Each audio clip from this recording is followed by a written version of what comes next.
Welcome to AP की अपनी कहानियां। आज की कहानी है थ्री किंग्स चैपल की, जो एक छोटे से गांव में बसे तीन किंग्स चैपल से जुड़ी है। वहां के लोगों के लिए एक डरावनी दास्तान बन गई।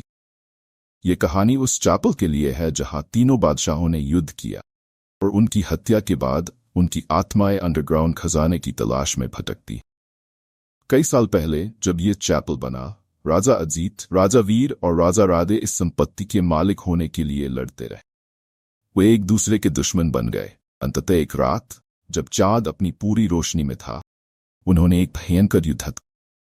खून की नदियां बह गई, पर अंत में तीनों ने एक दूसरे को मार डाला। शांति की तलाश में उनकी आत्माएं अब तक भटक रही।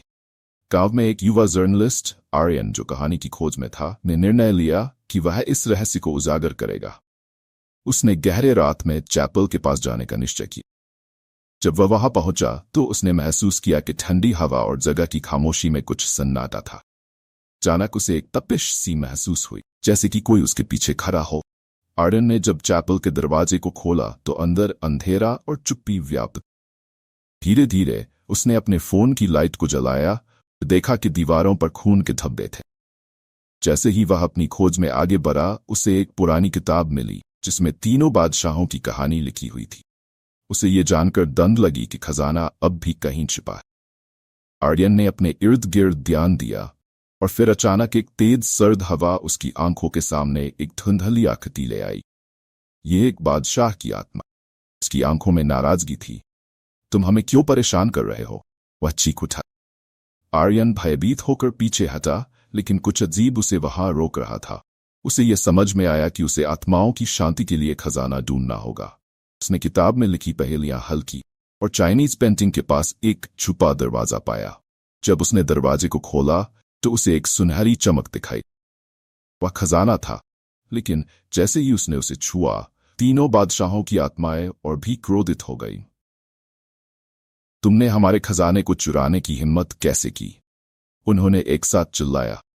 आर्यन ने महसूस किया कि अब उसके पास भागने का समय नहीं है। उसने अपनी ताकत बटोरी और कहा, मैं तुम्हें शांति दिलाने आया हूं।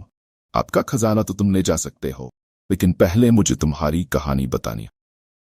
आत्माएं कुछ समय के लिए चुप रहीं, फिर धीरे धीरे उन्होंने कहानी सुनाई। आर्यन ने उनकी कहानी को समझा और उनकी भावनाओं को महसूस किया। उसे लगा कि उसने उन्हें अपनी बात समझाई।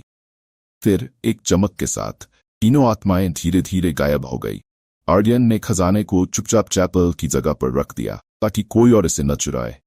फिर वह बाहर निकला और साथ में अपनी नई कहानी लेकर चला गया। अब तीन किंग्स चैपल एक साधारण चैपल नहीं रहा, बल्कि उन तीन बादशाहों की शांति की जगह बन गया। गांव के लोग अब भी वहां जाते, लेकिन एक बात याद रखते, खजाने की लालसा से ज्यादा महत्वपूर्ण है आत्माओं की शांति।